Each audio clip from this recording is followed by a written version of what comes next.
In this video, I want to show you some of the basics of using the graphing calculator and how to um, graph equations, specifically linear equations. At this point, we have learned the slope-intercept form of a line. We've also learned the point-slope form and the slope formula. So we've learned all these different forms of a line. Well, we're going to focus mainly today on the slope-intercept form, y equals mx plus b. Okay, so when you turn on your calculator, you'll go to what we call the home screen. And of course, the home screen, you can do all of your basic arithmetic and different mathematical calculations here. That's fairly self-explanatory. I'm not going to go through the details of how to do some of the basics there, and in future videos I may go through some of the little nuances of this calculator that we're going to use in this course. But for now, the home screen is just where we do our basic arithmetic and calculations. What I really want to focus on in this video is using the y equals feature of your calculator to plot graphs. And so if we go to the y equals button, that's this upper left button on the top row, you're going to come to a screen that has a bunch of y values. And it says y sub 1, y sub 2, y sub 3, and so forth. Basically, you can enter a number of different functions or equations into the calculator, and it will graph them for you. I'm going to start with just a basic one, just y equals 2x minus 3. Okay, to do that, the y equals part is already in the calculator. All you have to do is type in the 2 and the x. Now the x, or the variable button, is this one beneath the mode button. It has a bunch of variables there, but the x is the one that we're going to utilize. So we just hit that, it hits an x in. So 2x and then minus 3. Okay. After I've typed that in, I could hit enter. It doesn't really matter. Enter will get us to the next line, but you don't have to hit the enter. Instead, what we're going to do is we're going to graph this. However, I don't want to hit, there is a graph button, but I want to make sure that I have an appropriate window for this function. What I'm going to do first is I'm going to go to my zoom button. This will give me a particular window. When I hit zoom, I'm going to go down to the standard option. When you hit the zoom button, you're going to get a whole bunch of options here. Different ways that you can zoom in the window of your graph. The standard window gives you, in the x and y direction, it'll run from -10 to 10 in both directions. So I'm going to go with that for now. That's a typical starting point when we do these graphs.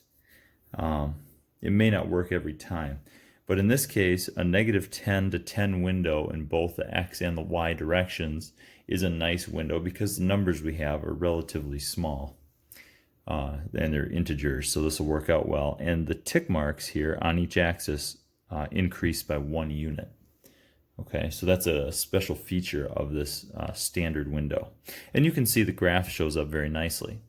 Now the graph 2x minus 3 has a slope of 2 and a y-intercept of -3. And you can see here the y-intercept appears to be pretty close to -3. The graphics aren't great on these, but you can see in there it's pretty close to that. And the slope appears to be around 2. If you go up 2 and over 1, you get to another point on the graph, and keep doing that. Okay, now once the graph is shown, you can adjust the window if you wanted to by hitting the window button. You'll see in each axis a minimum and a maximum and a scale. The minimum obviously is on the x direction is the farthest left number, the max is the farthest right, and the scale is 1. That's the distance between the tick marks. Same in the y direction. Now this is true for the standard window. If, for instance, I wanted to change and shrink the window down so that the x values range from -5 to 5, I could do that just by typing those in and then hitting the graph button. It'll take us back to the graph. Now, if you'll notice, the tick marks, there's only 5 of them, right? 1, 2, 3, 4, 5 tick marks, which means we're running from -5 to 5.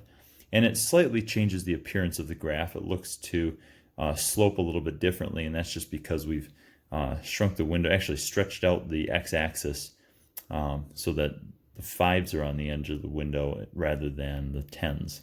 Okay, so now one nice way to look at a graph to really get a good feel for the slope, because obviously the slope changes as I move these axes around or stretch them out.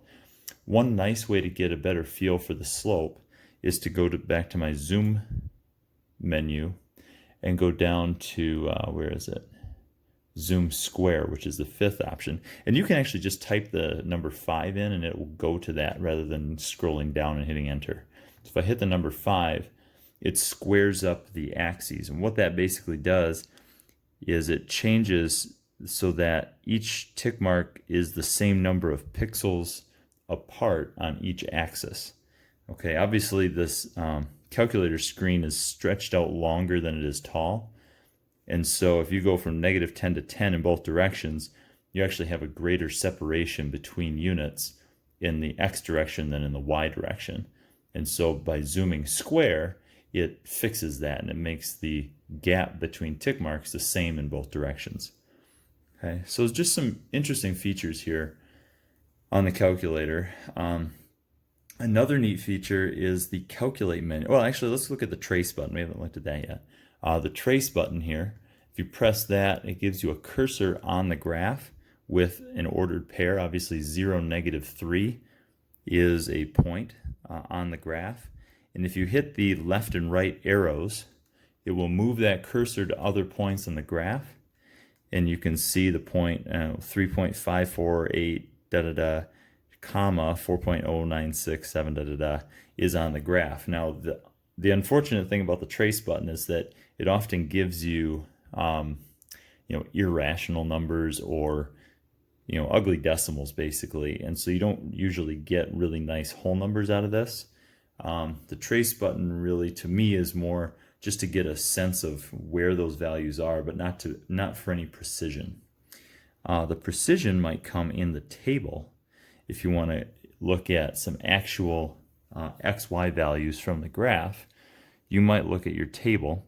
To do that, we often start at the table set. So each of these buttons has a second feature. If you hit the second button, there's another list of features for each of these buttons. So if I hit second and then the table set, I can set up it like an XY table. I have it starting currently at 0. I'm going to change this number here to 1, and what that does is this is the change in the table. The little delta symbol or triangle, it represents a change, and so it's increasing the table by 1. So it's going to go 0, then 1, then 2, then 3 in the x variable. The different independent and dependent variables here, that's your x and y values. I'm going to have it go auto on both. If you highlight the ask, then you have to manually type in the values you're looking for. But here I'm just going to let it run auto and it'll just give me a bunch of values. So now that it's set up, I hit second and then the graph button, which is my table feature, and it has my x and my y1. Okay, and you can see x value starting at 0, increasing by 1. That's how I set it up. And it gives me the corresponding y values for each of those. And of course, by hitting the up and down arrows, I can actually scroll to different values of x. I'm hitting the up arrow right now, and it's taking me to negative values of x and showing me the y value. And I can, of course, scroll down and go to larger and larger values of x and find the corresponding y values. Okay, so that's kind of nice. And if I go back to the y equals screen, if you were to have multiple equations in here, you can actually plot multiple graphs at the same time. And on the table, it will have more columns for the other y values, y2, y3, and so forth. Okay, so you can get some comparisons that way. The last thing I want to show you in this video briefly is the calculate menu. If you go to second and then calculate, it will give you some nice options here, some features, and we're going to talk about probably the top 5 of these. The first one is value. If you were to simply type, or if you were to simply hit enter here, it's got a regraph, there it is. It's going to ask you for an X value. You type in whatever X value you want. Now it has to be in the window that you have it set up with. I think I have mine, I don't know, I have it zoomed square right now, so I'm not really sure, but you could count these tick marks, or you could go to your window first and make sure, but your X value has to fit in this window somewhere for this to work. I know that 5 will be in my window. Actually, maybe I'll go with a smaller number. Maybe I'll go with 3. 3 is in my window. Okay, so I hit 3, hit enter, and it shows me that 3, 3 is on the graph. Okay, and it shows me where it is. It gives me a cursor there. Okay, so, and you can do that for any point. If I go back to that calculate menu, so hit second and then trace, you can go down to the 0 option. 0, the zeros are really the x-intercepts. This is another name for x-intercepts. And so if I hit enter there, the x-intercept is clearly in this region here to the right of the y-axis. And so it's going to ask you 3 questions in order to get that value. It wants a left bound and a right bound. Basically, you want to tell the calculator roughly where that intercept is. Some of these graphs will have multiple intercepts, so it needs to know which one you're referring to. So you put the cursor left of the intercept and hit enter, and it will pop a little arrow up here where you just clicked. Then it wants a right bound, so you go to the right of that intercept. Notice I took the cursor to the right, hit enter again, it's going to put another little arrow. And so now the calculator knows I'm looking for an x-intercept between those 2 points. It wants me then to guess where it is, so then I put the cursor as close to it as possible and hit enter, and it will tell me it's at 1.5, 0. So this has an x-intercept at 1.5. So just a neat feature of the graph. Some other things in the calculate menu that we will talk about, I assume at some point in this semester, the minimum, the maximum, and the intersect.